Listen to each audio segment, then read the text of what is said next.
Hello class 12th, welcome to Zenith Guru Pathshala. मैं हूं Nikki Pandit and crash course में आज हम कर रहे हैं कोऑर्डिनेशन कंपाउंड के पीवाईक्यूज।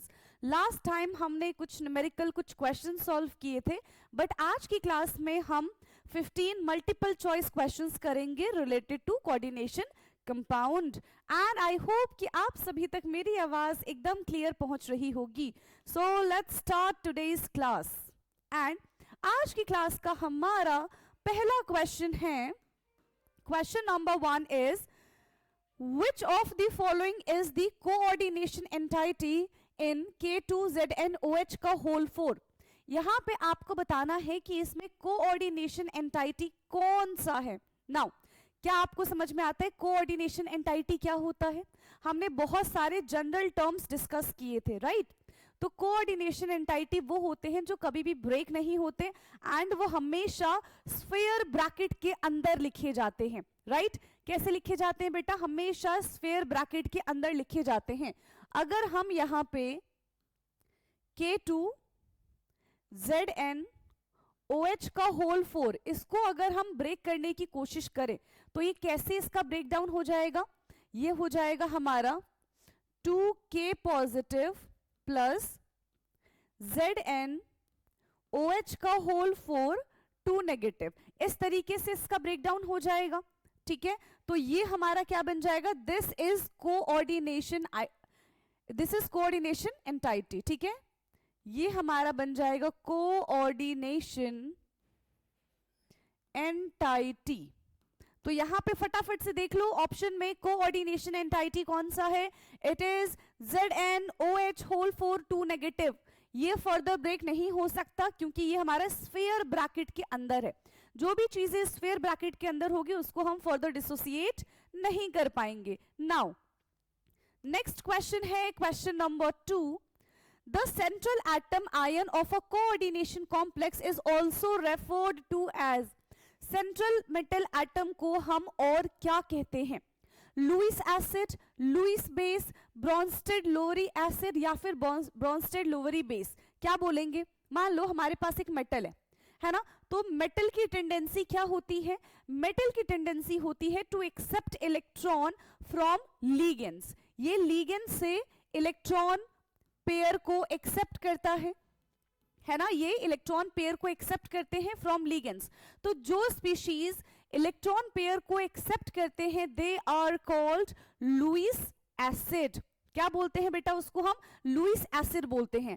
तो मेटल जो है वो लुईस एसिड की तरह काम करेंगे एंड जो लिगेंड है ये हमारा लुईस बेस की तरह काम करेगा।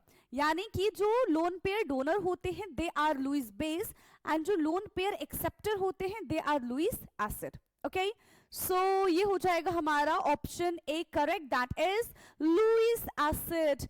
चलिए अब हम चलते हैं नेक्स्ट क्वेश्चन, क्वेश्चन नंबर 3 पे। So question number 3 is which of the following can not be a ligand.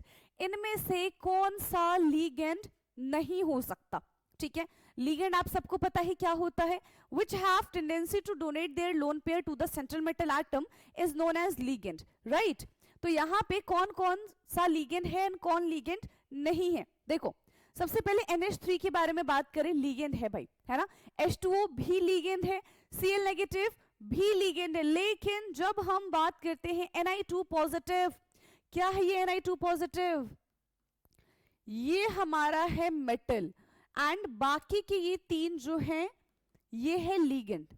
ठीक है, हमसे पूछा था ना कि कौन सा लीगेंड नहीं है। So for this question which option is correct? Yes, for this question बेटा कौन सा ऑप्शन हमारा करेक्ट हो जाएगा? Yes, definitely it is option A, that is निकल 2 positive is not a ligand. निकल 2 पॉजिटिव हमारा लीगेंड नहीं है। नाउ नेक्स्ट क्वेश्चन है हमारा question number 4। What was the term proposed by the Werner for the number of groups bound directly to the metal ion in a coordination complex? Werner theory हम सबने पढ़ी है, yes. अगर आपने अभी तक कोऑर्डिनेशन कंपाउंड का ये वन शॉट नहीं देखा है तो मेक श्योर कि आप पहले कोऑर्डिनेशन कंपाउंड का वन शॉट देखें, ठीक है, आई बटन में ऊपर आपको मिल जाएगा। एंड देन उसके बाद आप इससे पहला वाला लेक्चर, ठीक है, जिसमें हमने कुछ क्वेश्चन सॉल्व किए, एंड देन उसके बाद इसमें भी हम कुछ पीवाईक्यूज ही सॉल्व कर रहे हैं। ओके, तो ये 3 लेक्चर लगातार आपके कोऑर्डिनेशन कंपाउंड के ही रहेंगे, तो बिल्कुल भी मिस नहीं करना है। ओके, चलो, वर्नर थ्योरी हम सब ने पढ़ी है, यस और नो? तो वर्नर थ्योरी किसके बारे में बताता है? तो बेसिकली वो वैलेंसीज के बारे में बताते हैं। उन्होंने हमें primary valency and secondary valency के बारे में बताया था, right? Primary valency and secondary valency. So यहाँ पे क्या कह रहे हैं? Group bond directly to the metal, जैसे कि यहाँ पे कुछ ऐसा लिखा हो, अगर कैसा लिखा हो, यहाँ पे हमारे पास है Ni, ठीक है, और हमने यहाँ पे लिख दिया है H2O 6Cl3, ये कर दिया। तो यहाँ पे 2 वैलेंसीज कौन कौन सी है बेटा? एक हमारी ये वैलेंसी है और एक हमारी ये वैलेंसी है। तो जो आयनाइज हो जाते हैं that is called primary valency. जो आयोनाइज हो जाते हैं उसको हम प्राइमरी वैलेंसी बोलते हैं, एंड जो सेंट्रल मेटल आइटम के साथ डायरेक्टली अटैच होते हैं उनको हम सेकेंडरी वैलेंसी बोलते हैं, ठीक है, उसको हम सेकेंडरी वैलेंसी बोलते हैं। यहां पे हमसे पूछा है कि मेटल के साथ डायरेक्टली अटैच है, उसका कोऑर्डिनेशन नंबर नहीं, मेटल के साथ डायरेक्टली अटैच है, वो हमारी कौन सी वैलेंसी हो जाएगी बेटा? Primary valency, secondary valency, oxidation number या फिर पॉलीहेड्रॉन, कौन सा हो जाएगा? इट इज सेकेंडरी वैलेंसी, जो डायरेक्टली मेटल के साथ कनेक्ट है। कौन सी वैलेंसी है? सेकेंडरी वैलेंसी है, सेकेंडरी वैलेंसी। यानी कि क्वेश्चन नंबर 4 का ऑप्शन बी हमारा यहाँ पे करेक्ट है। Okay, now next question, question number 5, what is the colour of compound COCl3.5NH3? देखो, कलर कौन सा आएगा ये तो आपको लर्न करना पड़ता है ना? कलर आएगा कि नहीं आएगा ये आप VBT या फिर CFT के थ्रू कैलकुलेट कर सकते हैं। जनरली हम CFT से कैलकुलेट करते हैं क्योंकि VBT इतना हमको कलर के बारे में नहीं बताता, है ना? चलो, तो अगर पैरामैग्नेटिक है तो डेफिनेटली कलर्ड होगा, और अगर डायामैग्नेटिक है तो वो कलर लेस हो जाता है। बट यहाँ पे हमसे स्पेसिफिक कलर पूछ लिया है तो कुछ कंपाउंड्स के कलर आपको याद करने हैं। ओके, सो यहाँ पे क्या हो जाएगा? COCl3.5NH3, इसका कलर कौन सा हो जाएगा? येलो, पर्पल, ग्रीन या फिर वायलेट? येलो, पर्पल, ग्रीन या फिर वायलेट, तो ये हो जाएगा हमारा पर्पल कलर का। कैसे कलर का हो जाएगा बेटा? पर्पल कलर का हो जाएगा। नाउ नेक्स्ट क्वेश्चन है question number 6, given that 1 mole of NiCl6.6H2O का रिएक्शन हमने कराया एक्सेस AgNO3 और यहां पे 2 मोल्स ऑफ यहां पे हमें AgCl मिला है। Now what is the secondary valency of निकल? निकल की सेकेंडरी वैलेंसी कैसी हो जाएगी, कितनी हो जाएगी? तो इसको रिप्रेजेंट करने का तरीका है NiH2O का होल 6Cl2। तो जब ये AgNO3 के साथ रिएक्शन करेगा तो हमें यहाँ पे 2 मोल्स ऑफ AgCl ही देखने के लिए मिलेगा। क्यों? क्योंकि सिर्फ ये ही आयोनाइजेबल है, ठीक है, तो सिर्फ यही रिएक्ट कर पाएगा, चाहे हमारे पास कितना ही AgNO3 क्यों ना हो। हमें देखना पड़ेगा ना कि काउंटर आयन हमारे पास कितना है, क्योंकि काउंटर आयन ही रिएक्ट करेंगे, बाकी कोई रिएक्शन नहीं कर सकता। तो हमसे पूछा है कि भाई सेकेंडरी वैलेंसी बता दो कितनी है? Secondary valency 6। कितनी हो जाएगी सेकेंडरी वैलेंसी? सेकेंडरी वैलेंसी है यहाँ पे हमारे पास 6। Now next question, question number 7, identify the correct naming for K3FeCN6। चलो, इसका IUPAC नॉमेनक्लेचर बताना है। देखो, साथ ही साथ मैं तो यहाँ पे करा रही हूँ क्योंकि ये रिकॉर्डेड है, तो आप वीडियो को पॉज करके भी अपना आंसर कमेंट करके बता सकते हैं। ओके, चलो भाई, so identify the correct naming for K3FeCN6। Correct naming बतानी है आपको। करेक्ट नेमिंग क्या है? Tri potassium hexacyanidoferrate third, potassium hexacyanoferrate third, tri potassium hexacyanoferrate third, potassium hexacyano cyanidoferrate, yes. Cn जो है, क्योंकि Cn नेगेटिव होता है, तो ये क्या बन जाएगा, साइनाइडो, या फिर आप इसको साइनो भी लिख सकते हो, but according to IUPAC it is cyanido, है ना, क्या हो जाएगा, साइनाइडो हो जाएगा, ठीक है। So for this option D is the correct answer. Option D हमारा एकदम करेक्ट है। क्या आपने भी यही आंसर बताया था? फटाफट से मुझे कमेंट में बता दो। नाउ नेक्स्ट है question number 8, haemoglobin is a complex compound of which metal? Haemoglobin is a complex compound, कौन से मेटल का कॉम्प्लेक्स कंपाउंड होता है हीमोग्लोबिन? यहां पे है हमारे पास Fe2 positive, Fe3 positive, CO2 positive या फिर CO3 positive. Yes, haemoglobin is a complex of which compound? कौन से कंपाउंड का कॉम्प्लेक्स है? ऑफ कोर्स आयरन का ही है, एंड आयरन में भी Fe2 पॉजिटिव हो जाएगा, ओके, आयरन में भी Fe2 पॉजिटिव हो जाएगा।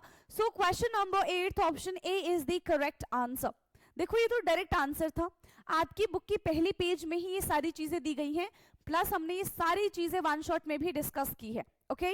चलो नाउ नेक्स्ट क्वेश्चन है क्वेश्चन नंबर 9। क्या है question 9? Which of the following biologically important coordination compound has a magnesium central atom? magnesium central atom का कौन सा यहाँ पे बायोलॉजिकल कोऑर्डिनेशन कंपाउंड हो जाएगा? भाई कौन सा यहाँ पे मेटल होता है, कौन सा मेटल प्रेजेंट होता है, मतलब इसमें से कौन सा हमारे पास कंपाउंड है जिसमें magnesium as a central metal atom present होगा? ठीक है, क्लोरोफिल में magnesium as a central metal atom present होता है, या हीमोग्लोबिन, विटामिन B12 या फिर कार्बोक्सी पेप्टिडेज ए? क्या हो जाएगा? Yes, which one is the correct answer? जल्दी बता दो। मैग्नीशियम किस में प्रेजेंट होता है? क्लोरोफिल का एटम है मैग्नीशियम। किसका है? किस में पाया जाता है? क्लोरोफिल में पाया जाता है। जैसे हीमोग्लोबिन में आयरन था, वैसे ही क्लोरोफिल में मैग्नीशियम है, ठीक है, वैसे ही क्लोरोफिल में क्या हो जाएगा बेटा? मैग्नीशियम हो जाएगा, okay. So for this question option A हमारा एकदम करेक्ट है, that is chlorophyll. Now next question पे आ जाओ जल्दी जल्दी, question number 10। So which type of isomers exhibit compounds with same chemical formula bonds but different special arrangement? तो यहाँ पे कौन सा आइसोमर है जिसके पास सेम केमिकल फॉर्मूला बॉन्ड होगा but different special different arrangements होंगे? ठीक है, डिफरेंट अरेंजमेंट्स होंगे। So optical isomerism, linkage isomerism, structural isomerism या फिर सॉल्वेट आइसोमेरिज्म, कौन सा हो जाएगा? यस, विच वन बेटा, विच वन, कौन सा हो जाएगा यहाँ पे जिसमें देखो same chemical formula bond but different special arrangement? किस में होता है ये? ऑप्टिकल आइसोमेरिज्म में ये चीजें हमको देखने के लिए मिलती है, बिल्कुल सिस एंड ट्रांस वाली चीजें आपको ऑप्टिकल आइसोमेरिज्म में ही मिलेगा, राइट? तो वहां पे सेम मॉलिक्यूलर फॉर्मूला बट पूरा का पूरा arrangement is different, okay. Now next question, question number 11। How many type of hybridization are possible for complexes with coordination number 4? अगर किसी का coordination number 4 है तो कितने hybridization बन सकते हैं बेटा? कितने hybridization बन जाएंगे? Only 2. One is sp3 and another one is dsp2. बस यही बनेगा। One is tetrahedral and another one is square planar. एक हमारा टेट्राहेड्रल है, एक हमारा स्क्वायर प्लेनर है, okay. So for this question how many possible complexes, कितने हो जाएंगे? 2 ही बनेंगे, 2 ही हाइब्रिडाइजेशन हो जाएगा, ठीक है, कोऑर्डिनेशन नंबर 4 के साथ, राइट? नाउ नेक्स्ट क्वेश्चन है question number 12। Which statement regarding CrNH3 का whole 6 3 पॉजिटिव इज इनकरेक्ट? ठीक है, इन ऑप्शंस में से इसके लिए कौन सी बातें यहाँ पे गलत कही गई है ना? इसके लिए कौन सी बातें बेटा गलत कही गई है? इट हैज ऑक्टाहेड्रल ज्योमेट्री, कि भाई इसकी ऑक्टाहेड्रल ज्योमेट्री होती है। It has D2sp3 hybridization, it is diamagnetic and it is a low spin complex. कौन सी बातें गलत कही गई हैं? जल्दी बता दो। देखो 6 है, यस 6 लिगेंड है, that means it is octahedral, ये बात तो एकदम करेक्ट है, ठीक है। ऊपर से कह रहे हैं कि it has D2sp3 hybridisation, D2sp3 hybridisation, क्या ये बात करेक्ट हो जाएगी? यस सोचो Cr3 पॉजिटिव है यहां पे, है ना, नॉर्मल क्रोमियम का होता है 3d5 4s1, ये बन जाएगा हमारा 3d3, ठीक है। अगर जो ये 3d3 है तो 1 2 3 इनर वाले दोनों d ऑर्बिटल खाली है, तो ऑफ कोर्स इसका कॉन्फ़िगरेशन हाइब्रिडाइजेशन D2sp3 ही होगा, ये तो फिक्स है, ठीक है, D2sp3 होगा, ये भी फिक्स है। फिर कह रहे it is diamagnetic, it is no, it is not diamagnetic, ये है हमारा, क्योंकि इसके पास 3 अनपेयर्ड इलेक्ट्रॉन है, तो ये हमारा हो जाएगा पैरामैग्नेटिक, ठीक है, ये हमारा हो जाएगा पैरामैग्नेटिक, तो ये वाली बात इसकी सही नहीं है, and it is a low spin complex, yes this is correct, ठीक है। so it is diamagnetic is incorrect, it is diamagnetic is incorrect। now next है हमारा question number 13, so what is the number of unpaired electron in this if it is known to be a high spin complex? अगर ये हमारा high spin complex है तो यहां पे इसमें नंबर ऑफ अनपेयर्ड इलेक्ट्रॉन्स बताने, जल्दी जल्दी बता देते हैं, ठीक है। FeH2O का होल 6 2 पॉजिटिव, यानी कि ये हमारा Fe2 पॉजिटिव आ जाएगा। अब जरा बताना आयरन कितने नंबर पे आता है, फटाफट से, I am giving you 2 seconds, जल्दी बता दो, जल्दी कितने नंबर पे आता है? 6 नंबर पे, मतलब 26 नंबर पे, सो ये हो जाएगा हमारा 3d6 क्योंकि 2 पॉजिटिव है, ठीक है।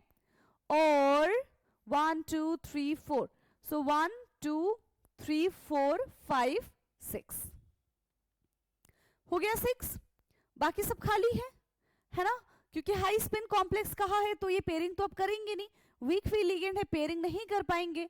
आगे हमारा 4s 4p एंड ये है हमारा 4d and this is 3d, तो नंबर ऑफ अनपेयर्ड इलेक्ट्रॉन बेटा यहां पे कितने हो जाएंगे? Yes, number of unpaired electron यहां पे कितने हो जाएंगे? नंबर ऑफ अनपेयर्ड इलेक्ट्रॉन, कितने नंबर ऑफ अनपेयर्ड इलेक्ट्रॉन है यहां पे? 4, ठीक है। कितने नंबर ऑफ अनपेयर्ड इलेक्ट्रॉन है यहां पे?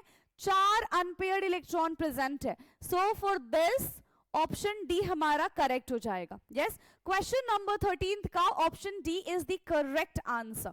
नाउ नेक्स्ट क्वेश्चन है हमारा क्वेश्चन नंबर 14, COEN का whole twice NH3 Cl2 positive, ये है कुछ ऐसा, COEN NH3 Cl2 positive known to be a diamagnetic, ठीक है, कह दिया कि ये कैसा कॉम्प्लेक्स है, डायामैग्नेटिक है।